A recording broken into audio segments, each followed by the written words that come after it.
Bueno, continuamos con la unidad 9. Como verán es bastante larga y muchos conceptos nuevos, tanto la bolilla 8 como esta. Hasta hace un ratito estuvimos mencionando y conversando acerca de lo que eran los mecanismos de absorción y las diferentes vías de administración de los medicamentos. Ahora vamos a hablar un poco sobre la distribución de los fármacos. ¿Se acuerdan que estábamos hablando de todo lo que era el ADME, ¿no?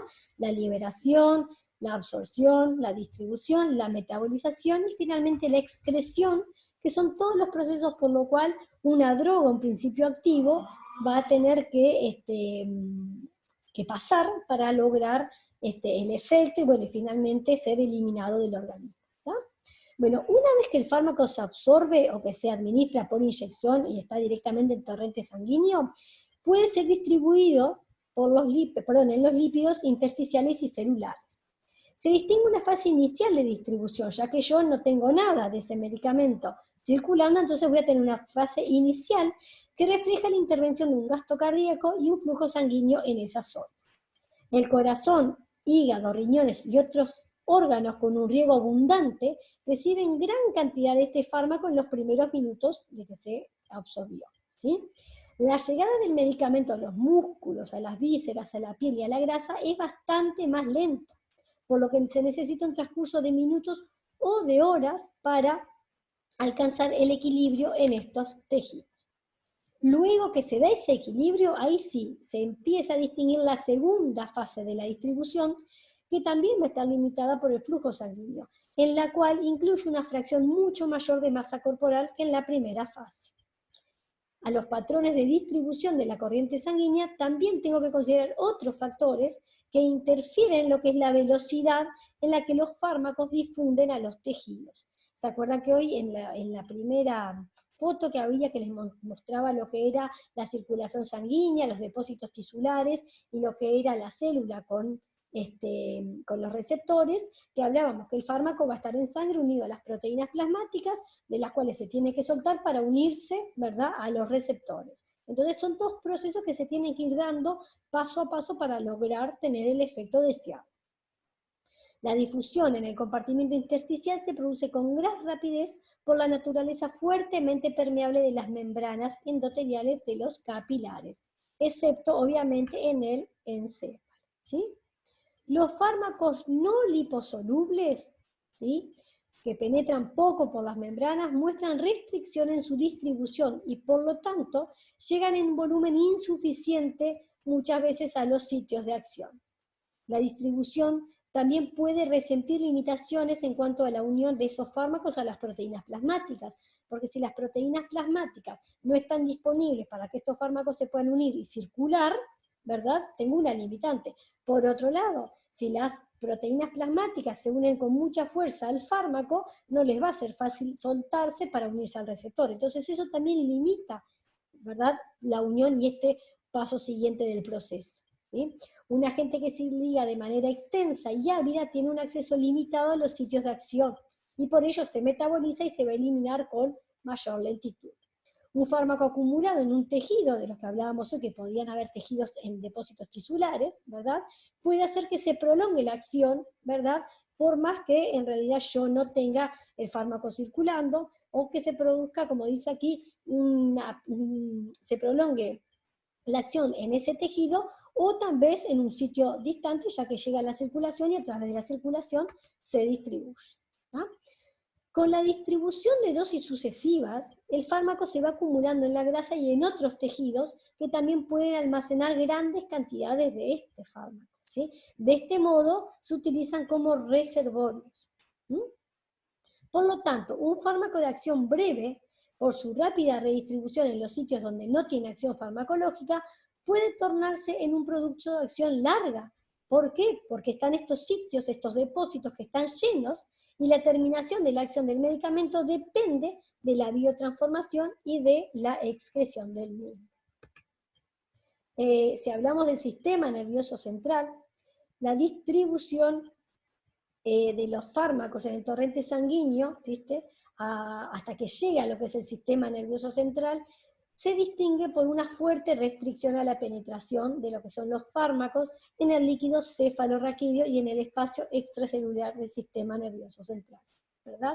Las células endoteliales de los capilares difieren de los mismos tipos de células que se encuentran en otros tejidos, ¿tá? No tienen poros, no tienen vesículas, entonces hay una limitación bastante importante al intercambio de sustancias, así como de agua por esos microporos, ¿verdad? Las moléculas de medicamentos deben atravesar las células para lograr llegar a las neuronas o a otras células del sistema nervioso central.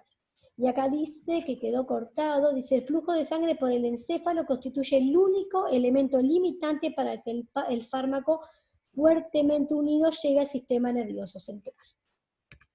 ¿Sí? Vamos a hablar de los depósitos de estos reservorios que les mencionaba recién. Llamamos hacia los compartimentos corporales en los cuales es capaz de acumularse un medicamento, un fármaco. Si la sustancia se acumula en el depósito y está en equilibrio con la cantidad que está presente en el plasma, va a haber como un equilibrio, ¿no? Entonces, en la medida en que se va consumiendo, se va a ir liberando. La concentración plasmática y el sitio de acción se conservan y los efectos farmacológicos de esta manera se van a ir prolongando. Si el depósito tiene gran capacidad y se llena con rapidez, esto también va a modificar la distribución del medicamento, ¿tá? A tal punto que el grado en que se necesitan cantidades mayores de este medicamento en una etapa inicial va a como que cambiar la concentración inicial que voy a tener del medicamento porque se van a llenar estos depósitos y luego poco a poco los va a ir liberando. Del total del fármaco, la fracción plasmática que hará de unirse dependerá de la concentración de este fármaco y de la afinidad por los sitios de unión, ¿verdad? Lo que les decía, nos importa la biodisponibilidad, nos importa la cantidad de medicamento que llega al sitio donde tiene que unirse al receptor, ¿sí? Entonces, como dice acá, va a depender de la afinidad y de la especificidad que tiene ese receptor por la droga. Si la concentración es pequeña, la fracción que está ligada estará en función del número de sitios de unión y de la constante de disociación que se vaya a dar, porque obviamente que la droga se va a unir en esos sitios de unión, pero también va a haber como un equilibrio, que parte se une y parte se suelta. Va a haber, como dice acá, va a estar en función de cuánto va a estar ligado. En el caso de haber grandes concentraciones del fármaco, la fracción ligada estará en función del número de sitios de unión y también de la concentración del medicamento. La unión de un medicamento a las proteínas plasmáticas limita su concentración en los tejidos y en el sitio de acción, ¿verdad? Ya que solo el fármaco libre está en equilibrio de uno y del otro lado de la membrana. La unión también limita la filtración glomerular mediante otros procesos, por lo cual lo que es la conjugación, ¿se acuerdan que hablamos que en el hígado yo tenía un proceso primero de metabolización que activaba o inhibía, o inactivaba, perdón, una molécula, un principio activo, pero tenía una segunda fase que era la de conjugación, en el cual se daba una biotransformación para excretar el medicamento, ¿tá?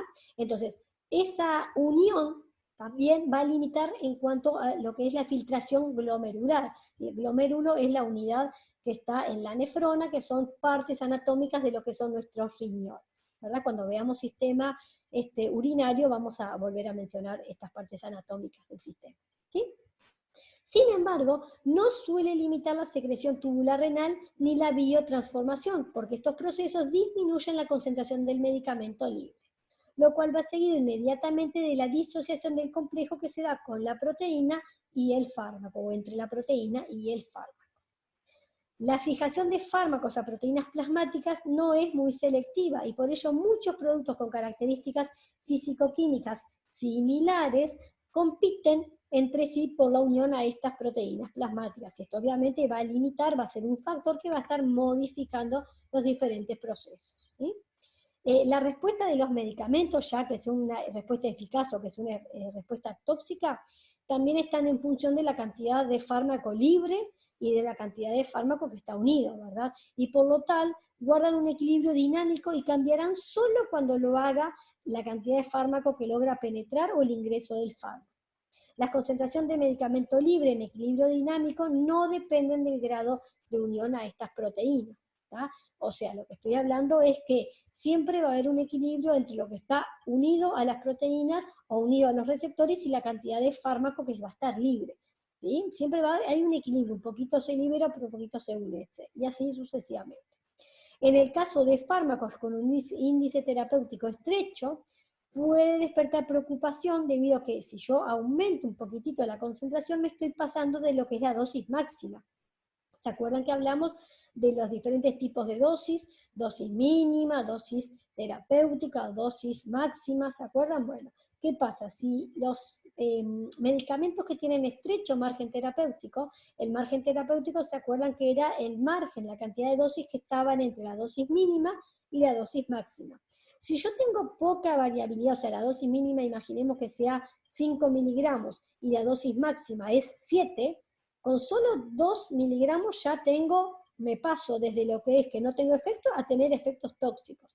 Esos son los fármacos de estrecho margen terapéutico. Entonces, en este caso, sí es muy importante tener en cuenta todos estos factores que están influyendo, porque pequeñas cantidades, pequeñas variaciones que influyan directamente en la cantidad de droga que va a estar disponible, que va a estar biodisponible, pueden causarle toxicidad al paciente.